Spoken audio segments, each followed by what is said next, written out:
the Museum of Modern Art never hangs her. To me, the two greatest Durans in the Museum of Modern Art is this thing of Cassis and another one of the Valley of the Lot at Bear. They're both in storage in New Jersey, and if any of you want to see them, you have to have like a couple $100 to have it trucked into New York. Instead, what hangs is a rather big, this is about 1907, and there's a Duran I do not like at all that's hanging, 3 highly colored nudes. They paid a fortune for it. If you go to the Picasso Museum, downstairs with the Picasso, not upstairs with his collection of other paintings, but with the Picasso, there's a small painting by Duran of nudes in a landscape about this big, and that's a knockout. It hangs right with the Picasso. That is a knockout. But I think it's a failure that Duran hangs there, and I think it fits in with all the crap that they want to see today, maybe, but has really a failure. And this is a pivotal work for Duran. And one thing the art historians keep saying is, well, you know, he didn't have the courage to break up the forms the way the Cubists did. He went so far. And there's an art historian who I met at a party. His name is Jack Flan. And he was talking about Mr. Rubin, a man who I dislike very much in terms of what the damage he's done. He was talking about Mr. Rubin and about helping Rubin. I believe he said he had worked on that show, what was it called? The Primitivism show at the Museum of Modern Art. They had everything in the kitchen sink in that show. And desperate to put it in the teeth, he put it in not a very strong Matisse still life, just because that still life had a little African sculpture painted in one corner. It was stupid. I mean, I love Matisse, but that was stupid. And I said, did he think of putting some of these marvelous late Duran sculptures that Giacometti was so excited about? He said, oh, Rubin wouldn't allow that in the museum. So I said, what about you? He said, I never looked at a Duran after 1906. So I thought, oh, another member of Rubin's thought, please. So, I then began reading some of the things Mr. Flan wrote. And he wrote a book, Matisse until 1920. Lots of nice, collation of all kinds of information, which is very interesting. Lots of nice reproductions. I enjoyed it. But I thought, well, this cat is really putting down Duran. Let's see what he does. I look at the index. And I see, first, he's comparing a Duran portrait of Matisse to a Matisse portrait of Duran, and saying how much better a Matisse is than Duran. Well, in this case, if I had to pick between the two, I probably would pick Matisse. But at the same time, Duran did a portrait of Lamech, and if I had to pick between the 3 paintings, it outclassed both the Matisse and the Duran. But he was using Duran as a whipping board.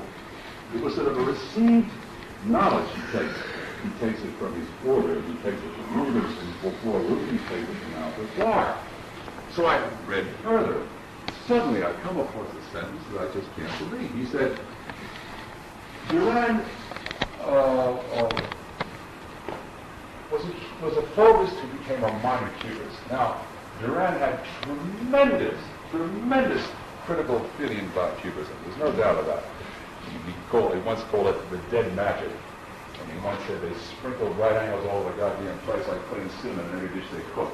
He really, but the point was, with Duran, that he needed to find a structure, to invent a structure that would allow him to explore his melody as he faced, say, a landscape, and still life, etc.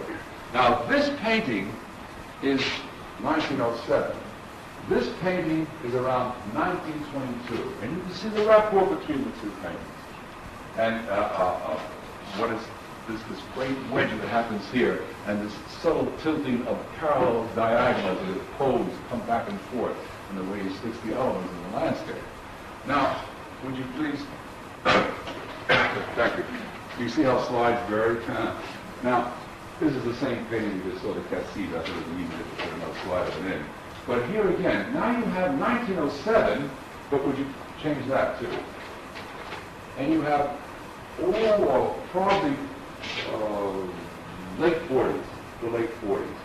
And you could see the kind of structure which was developed through the years. You know, it's nothing to do with Cubism, it has to do with a very different kind of search. And it's as though someone is on top of Turn it the saying, painting around of the horse. I beg pardon? Turn the painting around. Start. Oh God, is someone, I'm sorry, I can't turn the painting around now at the moment. I'm sorry. It's my fault for putting it in wrong. But you just have to leave it the way it is. I'm very sorry. It should be turned the other way around. You're absolutely right, Humphrey. The point is that Duran cannot be accused of lacking the nerve to be a Cubist, lacking the imagination to be a Cubist. He was philosophically opposed to Cubism. I mean, it's asking something of Duran which is ridiculous to ask. You know, his liberation led in a different way from the and incidentally, what happens to Brock later on? Brock's last landscapes, his last glorious burst of landscapes, actually are much closer to these Duran than they are to any Cubist thing, you know? And of course, the adjustments that Picasso made, et cetera, et cetera. Let's look further, two more. Hope I didn't do any more like that. Oh, yeah. We're losing that a bit, aren't we? Again, I want to make a comparison. Very late Duran sketch, which, thank you. Great. A very late Duran sketch, we're losing part, but that's that. And a very Fauve thing. And I feel what happens here is that Duran, from the 20s on, is accepting the natural, accepting, you know, even the way he's using the greens and everything. Greens, the color is all over nature. He's accepting that, and how this verge of the road is, and how this middle distance is, and how that pressure of the sky is, and the trees, etc. Here, it's more or less an abstraction, and it's this game that he plays, you know. Again, it's not a very good slide, but, you know, again, from the reds to the greens and the blues to the orange, etc., etc. It's a very different thing. And here, I think you get a really good idea. It's a sketch. They're both sort of sketches. But you get a good idea of the color that Duran was capable of, and how his palette developed later in life. I just want to make that into comparison. The next, please. Yeah, okay. He's a caricature with Picasso and Ferdinand Olivier, and they're both painting the landscape. And of course, all the modern art historians would love to have this shown. This was shown, by the way, this summer in the Prague exhibition, because it has all the crisp syncopation of parallel, verticals, parallel, horizontals, parallel diagonals, that's sort of a T-bomb. You got it. But he makes a move now from that painting, which is 1908, I don't know what it was, and this painting, which is about 1930 or 1929, is a tremendous move made. He's now dealing with the actual strata of that great diagonal wedge that occurs here with its parallel diagonals here. He moves you in and around with the olive trees and then drops you up when it comes here. He has that Naples yellow slicing here, and he has this like some marvelous jewels of necklace of pearls sitting in the folds of the hills.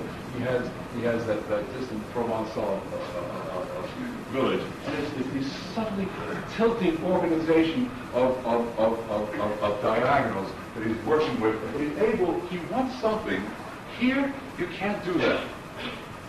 In this painting, that kind of rigorous syncopation means, man, once you start working away from that, you've got trouble. You really have trouble, and you can't, the things he's cherishing, his attitude is so different. Here he's saying, well, here's the world. The world has good and bad in it. The world has little things and big things. The world has confusion and clarity. I'll upset this little screwy mess and see what I can get. It's some, if I have the temperament, if I have the strength, maybe I can push ahead and get something.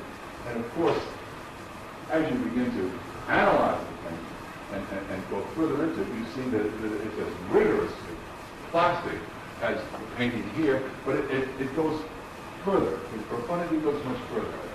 Now again, let's do the two more. Here you have a Duran, again, of the same period as the one that you saw there. And again, he's working. You have the wedge come up like that, the work these planes like that, the work these dark cypress trees, a rhythm like that. And it's like, how can you have over in that Mondrian? The Mondrian we saw the tree, and the Mondrian next to it, where you begin to just make a neutral thing. You know, everything is brought up to the same thing. And there's no possibility. If you do that, there's no possibility of saying, hey, I'm working a big form here, I'll cherish the small happenings here. I want to get the particular kind of structure that occurs here. That's the structure in the sense that you saw picked out in that earlier painting just a moment ago, right? That's that structure, but against that, he works all other kinds of things. He takes tremendous risk. This is what Dr. Giacometti meant by his audacity. Or this painting. Now, this is a much better slide. This slide is much too, it's a painting that Duran quite often would pick a canvas up if he did a still life or a portrait or something like that, and he needed a canvas. He felt like doing something just that size, he would paint right over it. And there's a still life underneath this. And a lot of this sunk in, and the slide didn't come out. But if you begin to see, this is a very late Duran. It's one that again, Duran, the documentary would rave about. What happens in this? I mean, it's as though he has been working now. This is the Ile de France, okay? He lived in Chambossy from 35 until his death in 1954. And it's as though he's invented a structure for a landscape in which everything has its melodic place. And it's taut, it's almost elliptical in a way. It just says a statement, so telegraphs a statement. And again, I apologize for the part of the slide, but when I say that, I mean, for instance, he has a green. You see this plane that comes here, it comes like that. And you see what happens with these two planes. There's a green you can buy called compost green. That's what this color really is on the slide. And it's like